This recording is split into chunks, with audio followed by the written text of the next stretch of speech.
नमस्कार, हिंदी साधन चैनल में आप सभी का एक बार फिर से हार्दिक स्वागत है। आज के इस वीडियो में सुदामा पांडे धूमिल की कविताएं, इस पे हम चर्चा करेंगे। इससे पहले हम सबसे पहले थोड़ी सी जानकारी कवि के बारे में भी प्राप्त करना चाहेंगे। कवि का जन्म कब कहाँ हुआ था, आइए सबसे पहले कवि के बारे में जानते हैं।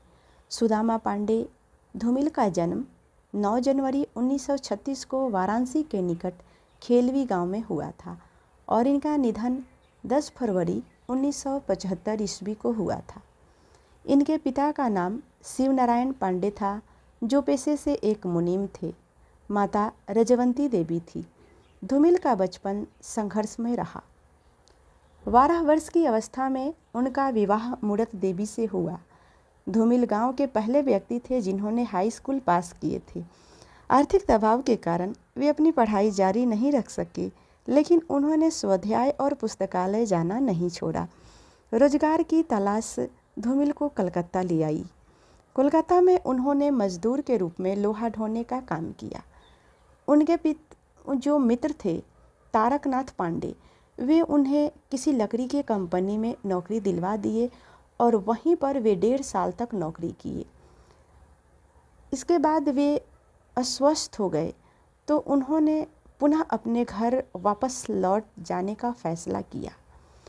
इसके बाद उन्होंने 1958 में प्रथम श्रेणी से विद्युत में डिप्लोमा किया और आगे चलकर वे विद्युत अनुदेशक के पद पर नियुक्त हो गए।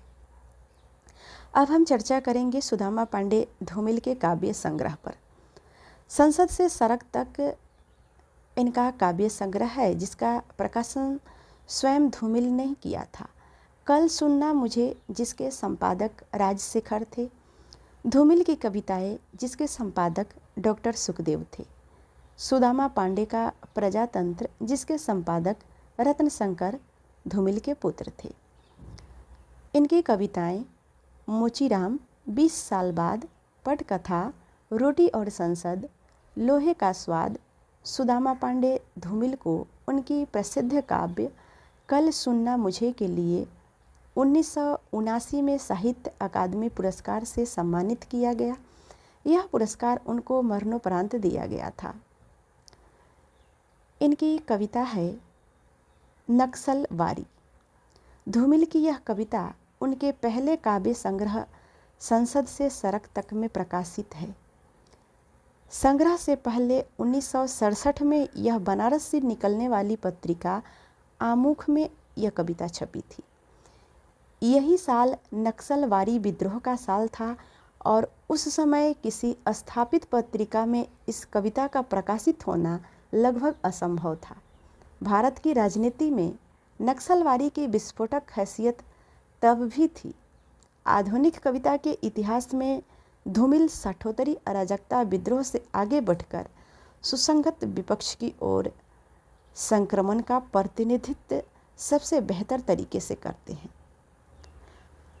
उत्तर प्रदेश, बिहार और आंध्र प्रदेश में नक्सलवारी आंदोलन का प्रसार हुआ और इस आंदोलन ने सभी की सोच में परिवर्तन कर दिया। धूमिल ने नक्सलवारी आंदोलन का पर्याप्त समर्थन किया।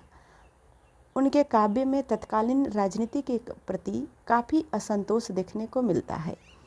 उसी के फलस्वरूप उन्होंने अपनी कविता में नक्सलवारी आंदोलन के प्रति समर्थन मुखर किया है। धूमिल नक्सलवारी पक्ष के लोगों को खड़ा करना चाहते हैं। नक्सलवारी कविता में धूमिल ने स्वतंत्र उत्तर भारत की उस निराशाजनक परिस्थितियों का चित्रण किया है जिसने नक्सलवारी आंदोलन को जन्म दिया। अगली कविता है मोचीराम। इस कविता में कवि ने मोचीराम के माध्यम से अपने विचारों की अभिव्यक्ति की है। कवि कहते हैं कि आदमी को अपनी सीमा एवं दायरा मालूम होनी चाहिए। मोचीराम का जो काम है वह अपना काम बखूबी कर रहा है। उसकी फटे हाल जिंदगी में कुछ भी नया नहीं हुआ है। वह जहाँ था वहीं है, यही उसकी सीमा है। धूमिल साधारण आदमियों के पास सिर्फ दया और करुणा लेकर नहीं उपस्थित होते, बल्कि उनके रोजमर्रा के संघर्ष का साक्षी भी बनते हैं। उनकी विचार दृष्टि एवं बुनियादी लोगों के प्रति उनकी भावात्मक क्रिया प्रतिक्रिया को भी अंकित करती है। मोचीराम कविता में एक मोची के माध्यम से धूमिल एक साथ समाज के कई बुराइयों पर चोट करते हैं। एक ओर तो वे जाति और वर्ण व्यवस्था पर चोट करते हैं, तो दूसरी ओर मध्यम वर्ग के झूठे आत्मगौरव और दिखावे की प्रवृत्ति को भी नंगा करते हैं। साथ ही इसमें समाज के एक निचले स्तर के व्यक्ति का ऊहापोह भी दिखाया गया है। मोचीराम कविता में मोचीराम के बड़प्पन को और उनके जीवन को आंकने वाली सूक्ष्म दृष्टि से उनकी शब्दावली में अंकित करते हुए आइए मोचीराम कविता की कुछ पंक्ति को देखते हैं। बाबूजी, सच कहूँ तो मेरी निगाह में न कोई छोटा है न कोई बड़ा है। मेरे लिए हर आदमी एक जोड़ी जूता है जो मेरे सामने मरम्मत के लिए खड़ा है। इस कविता के द्वारा धूमिल ने यह जताने की कोशिश की है कि कविता यथाकथित सभ्य और बुद्धिजीवी वर्ग की बपौती नहीं है और न ही कविता की भाषा पर किसी खास वर्ग का अधिकार है। ऐसा लिखते हुए वे कविता को छंद, लय और अलंकृत भाषा के प्रयोग के बंधनों से मुक्त करने की वकालत करते हुए दिखाई देते हैं। मोचीराम अलग अलग आदमियों की निवृत्ति एवं प्रवृत्तियों का खुलासा करते हैं। मोचीराम आज की भाग दौड़ और अहंकार को बिंबित करते हैं। मोचीराम अपनी जिजीविषा, संघर्ष चेतना और आदमीयता का बयान करता है। धूमिल इस कविता के माध्यम से हर स्थिति और परिस्थिति में एक अदद आदमी की हैसियत से स्वाभिमान की तलाश की चेष्टा करते हैं। अगली कविता है अकाल दर्शन। अकाल दर्शन कविता में कवि प्रश्न करता है, भूख कौन उपजाता है? चतुर आदमी जवाब दिए बगैर बेतहाशा होकर बढ़ती आबादी की ओर इशारा करता है। कवि इस कविता के माध्यम से उन लोगों को तलाशता है जो देश के जंगल में भेड़िया की तरह लोगों को खा रहे हैं, शोषित कर रहे हैं।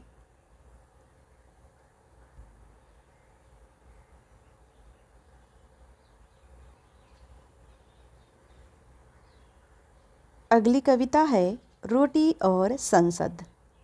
इस कविता का संकलन कवि ने संसद से सड़क तक काव्य संग्रह में किया है। इसका प्रकाशन 1972 ईस्वी में हुआ था और इस कविता में धूमिल ने रोटी की समस्या पर अपनी चिंता प्रकट की है। कल सुनना मुझे काव्य संग्रह की सबसे छोटी किंतु महत्वपूर्ण कविता रोटी और संसद है। स्वतंत्र भारत में प्रमुख समस्या गरीबी थी। गरीबी के कारण ही सामाजिक विषमता बढ़ती गई। गरीब और अधिक गरीब होता गया और पूंजीपति वर्ग सत्ता और शासन की बागडोर अपने हाथ में लेकर गरीबों की रोटी तक छीनता गया। इसी कारण आम आदमी रोटी के लिए तड़पता रहा। गरीबों की रोटी छीनने वाला वर्ग मतलब तीसरा आदमी, कवि ने इसी तीसरे आदमी के लिए प्रतीकात्मक रूप में रोटी और संसद कविता लिखी है। आइए अब एक नज़र डालते हैं सुदामा पांडे धूमिल के काव्य संग्रहों पर। धूमिल का पहला काव्य संग्रह 1972 में संसद से सड़क तक छपा था, जो काफ़ी चर्चित हुआ था। कल सुनना मुझे काव्य संग्रह पर इन्हें 1979 में साहित्य अकादमी पुरस्कार भी मिल चुका है। इसके अतिरिक्त इनका अन्य संग्रह सुदामा पांडे का प्रजातंत्र भी काफ़ी चर्चित हुआ है। 1970 के बाद हिंदी कविता के क्षेत्र में अपनी आवाज़ एवं नए मुहावरे के साथ जो कवि धूमकेतु की तरह उभरा, उनका नाम धूमिल था। धूमिल ऐसे रचनाकार हैं जिन्होंने दिनकर की तरह यह आह्वान नहीं किया है कि सिंहासन खाली करो कि जनता आती है, बल्कि जनता की ओर से चुने गए सांसदों से निर्मित संसद को अपने शब्दों के नुकीले हथियार से आहत करते हैं। प्रजातंत्र पर धारदार कविताएं लिखने की अगुवाई धूमिल ने ही की थी।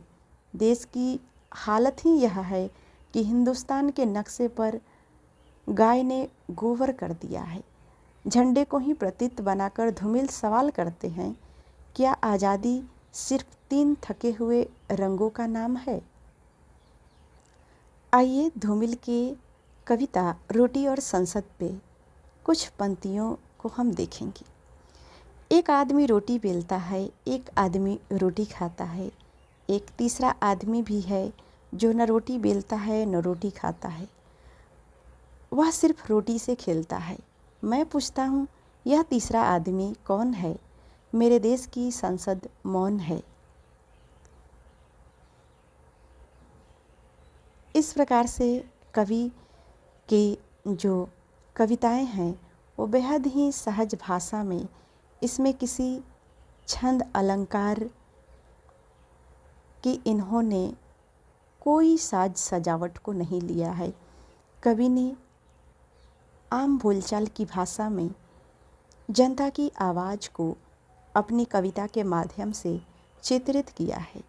तो मुझे उम्मीद है कि इस वीडियो में आपको सुदामा पांडे धूमिल और उनके काव्य से संबंधित महत्वपूर्ण जानकारी मिली होगी। वीडियो आपको कैसा लगा हमें कमेंट के माध्यम से अवश्य ही बताएं। वीडियो देखने के लिए सभी को बहुत बहुत धन्यवाद। अगर आपने अभी तक हिंदी साधन चैनल को सब्सक्राइब नहीं किया है तो सब्सक्राइब कर ले और वीडियो को लाइक ज़रूर करें।